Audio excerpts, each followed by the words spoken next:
Hallo, liebe Sticklebende. Schön, dass du wieder hier bist und mit mir bist und mir heute wieder über die Schulter schauen möchtest. Hello again. Und jeder, der ganz neu dazugekommen ist, egal ob zufällig oder vielleicht auf Empfehlung, seid natürlich alle herzlich willkommen. Ich hoffe, ich werde euch vielleicht zu einem neuen Hobby inspirieren. Das wäre mir eine Ehre. Kommentare und Likes sind natürlich auch gerne gesehen, wenn euch am Ende dieses Video gefällt. Das ist ein schönes Geben und Nehmen, wie im wahren Leben auch. Das ist schön, wenn man so durch das Leben marschiert. Ja, heute in diesem Video möchte ich euch etwas zeigen, aber vorweg, ich entschuldige mich für Wackler, weil ich das aus der Hand filme. Und falls es irgendwie unscharf wird, weil dieser Raum ist dazu nicht prädestiniert, aber hier habe ich die Matte, wo ich das drauf tun kann und euch das besser zeigen kann. Im Zimmer würde das sehr unruhig wirken, wenn ich dort dieses Video aufnehmen würde, weil man würde so viel von drumherum sehen und das würde ich selber nicht schön finden, also filme ich das hier. Ich möchte euch zeigen, dass ich meinen Stickrahmen, den ich von Dreamstitch.top selber gekauft habe, wie ich an dem eine Änderung vorgenommen habe. Beziehungsweise die Idee kam mir in dem Moment, wo ich den Rahmen ausgepackt habe und die Umsetzung hat dann mein Mann für mich gemacht. Ich möchte auch vorweg sagen, das wird kein Stickrahmen-Montiervideo, denn ich habe das versucht und da war ich schon ein bisschen entmutigt, weil das nicht richtig hingehauen hat.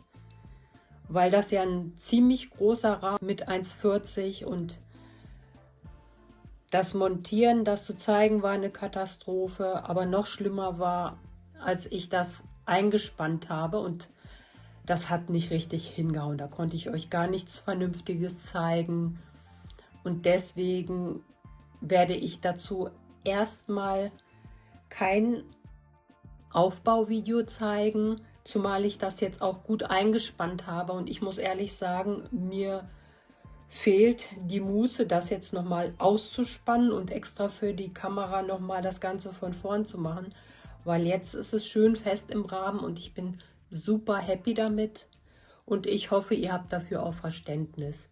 Vielleicht mache ich das irgendwann zukünftig nochmal, wenn sich mein inneres Gemüt etwas beruhigt hat, aber im Moment nicht. Im Moment möchte ich euch was anderes zeigen, denn wie ich eben schon erwähnt habe, dieser Rahmen wurde jetzt etwas umgebaut und das liegt daran, ich erkläre es mal so. Wenn dieser Rahmen geliefert wird, dann hat diese Stange 4 Löcher, da, da, da und da oben. Und auf dieser Seite gibt es nur 2 Löcher, einmal hier und einmal dort unten.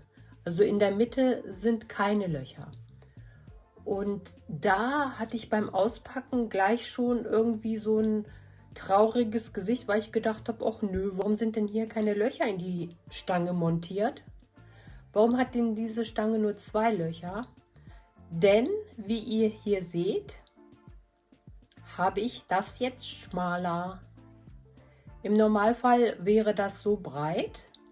Ich werde euch das Bild von dem Originalen von der Webseite hier einblenden. Dann könnt ihr mal sehen, was ich geändert habe. Diese Stange, die ihr hier oben seht, die ist ansonsten einmal hier in der Mitte montiert und diese Stange, die müsste hier oben sein. Und mein Mann hat mir so lieb wie er war, weil ich das so wollte, 2 Löcher, die auf dieser Seite auch sind, hat er mir hier auch reingebohrt Und deshalb konnte ich diese Stange etwas tiefer setzen und statt dass ich 45 cm Breite habe, weil im Normalfall ist mir das eigentlich wirklich viel zu groß. Ich hatte mir gedacht, wenn ich das dann einspanne, dann muss ich das unten starten, das Bild. Sonst, wenn ich mit dem Arm unter diesen Rahmen müsste, dann wäre mir 45 ehrlicherweise zu groß. Und ich hätte ein Problem von hinten zu sticken, weil ich ja mit 2 Händen sticke. Deshalb kam mir die Idee und ich bin da wirklich richtig stolz auf mich. Und ich freue mich, dass ich da manchmal so tolle Sachen aus mir herausbringe. Und das ist so eine Sache, weil es macht mich ja glücklich mit dem, was ich wollte und was sich auch gut umsetzen ließ. Ich zeige euch mal. Natürlich möchte ich Fokus haben. Und da haben wir jetzt 2 Löcher.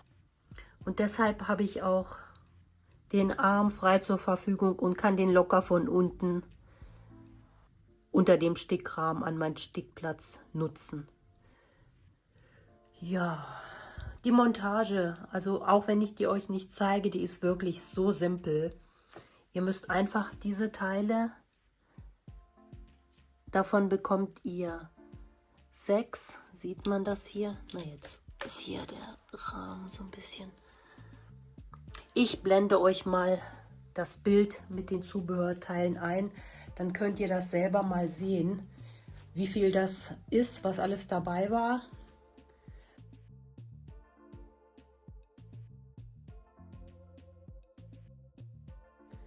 Weiße Plastikringe, davon waren 7 Stück bei mir dabei.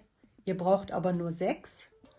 Und dann waren diese schwarzen Knöpfe, die man am Ende aufschraubt. Davon waren 5 dabei. Ihr braucht aber nur 4. Und dann waren da die Schrauben, die man hier so einsetzt. Da waren 3 dabei, ihr braucht aber nur 2. Und 2 solcher Schraubschlüssel waren damit bei, damit ihr so drücken könnt und dann rollt euch der Rahmen auf. Da müsst ihr euch ausprobieren. Es ist wirklich kein Hexenwerk, das geht ganz leicht zu montieren. Hier könnt ihr das auch aus der Nähe sehen, wie ich die Ersatzteile hier drauf gemacht habe. Ich zeige euch das auf der anderen Seite auch nochmal. Da ist hier noch so ein Plastikteil drin und hier auch. Das sieht hier aber nicht, weil hier das Ding so ein bisschen vorgekommen ist. So einfach ist das zum Montieren. Und diese Stange, die kommt hier eigentlich im Normalfall in die Mitte. Wie gesagt, weil hier war ja kein Loch. Das Ding ist ja sonst oben. Und das Ding wird in die Mitte montiert und wird mit diesen Dingern hier festgeschraubt. Mit einem Inbusschlüssel. Der ist auch dabei gewesen. Aber das habt ihr ja eben in dem Foto gesehen. Ne? Ja. Ich finde, das ist wirklich eine wunderbare Idee. Wirklich gewesen von mir. Freue mich wie Bolle darüber. Ja, also Sticken ist ja zum Glück wieder voll mein Ding. Und ich freue mich auch schon auf den Neustart mit diesem Bild. Ich weiß nicht, ob ich das mit mir alleine starte oder mit euch zusammen. Lasst euch einfach überraschen. Wir werden mal sehen, wie ich das hier wuppe. Dazu muss ja auch immer die Motivation da sein, die Zeit und die Gesundheit, der Körper muss auch mitspielen. Das sind 3 Komponenten, die man nicht immer erwischt. Aber zur Motivation seid ihr da, wenn ihr Däumchen und Kommentare da lasst. Das ist immer eine ganz tolle Geschichte. Da freue ich mich immer sehr drüber, das wisst ihr. Und wenn man nicht gerne kommuniziert, dann finde ich das auch fein, wenn ihr dann einfach ein Emoji mit einem Herz in eurer Lieblingsfarbe macht. Und hier in diesem Video könnt ihr auch noch ein Emoji dazu nehmen, was euch an Urlaub erinnert. Ja, ich überlege gerade, ob ich noch etwas zu diesem Video zu sagen habe. Ich gehe nochmal mit euch näher auf das Bild ein, damit ihr nochmal sehen könnt. Ich hoffe wieder, dass mein Fokus mitmacht. Moment. Da könnt ihr hier mal sehen, das ist wirklich ganz fantastisch, das Bild. Das wird sich super schön sticken lassen. Das sind 16 Count. Und für jeden, der sich für dieses Bild interessiert, für mein Unboxing, der klickt mal einfach hier oben oder schaut hinterher nach dem Video unten in die Infobox. Denn alles, was ich dort oben in der Ecke verlinke, das wird auch automatisch in der Infobox erscheinen als Thumbnail. Und da könnt ihr dann sehen, was ich alles in diesem Video verlinkt habe. Und ihr könnt euch dann hinterher in Ruhe das Video anschauen, von dem hier die Rede war in dem Video. Ja. Was ich auch super toll an diesem Bild finde, hier haben wir keine grazilen Symbole. Hier ist wirklich alles super gut zu erkennen. Ihr seht es ja selber, ne? Und kein Konfetti en masse. Also das ist ja dann wirklich ein bisschen anstrengend manchmal. Aber das wird wirklich ein geschmeidiges Sticken sein bei diesem Bild. Falls ich komisch klinge, ich habe mich hier so komisch nach vorne gebeugt. Ja, Turnübungen beim Videodreh. Es ist wirklich am allerschönsten, wenn ich in meinem Hobbyraum am Tisch filmen kann. Aber nun gut, ließ sich jetzt nicht vermeiden und ich wollte euch das ja zeigen. Das, was ich gemacht habe, beziehungsweise von meinem Göttergatten machen lassen habe, mit einem Metallaufsatz, mit der Bohrmaschine Löcher reingebohrt hat. War komplizierter als gedacht. Das hat lange gedauert mit den Löchern. Hätte ich gar nicht gedacht, mein Mann auch nicht. Der hat nämlich vorher noch nie so eine Metallstange durchbohrt. Er ist da nicht so der Hobby-Werkzeugmensch. Also ist nicht so seine Welt. Aber wenn irgendwie was gemacht werden muss im Haus, sowas wie Balkonsichtschutz oder so oder Regale oder Löcher in der Wand, dann macht er das natürlich schon. Ja, wie gesagt, ich würde mich über einen Kommentar und gerne auch über ein Däumchen nach oben freuen, wenn euch das Video gefallen hat. Seid fein mit euch und euren Hobbys. Lasst euch nicht von Menschen ärgern, wundert euch nur über diese. Und dann, bis denn, lasst euch nicht das Licht klauen. Auf Wiedersehen.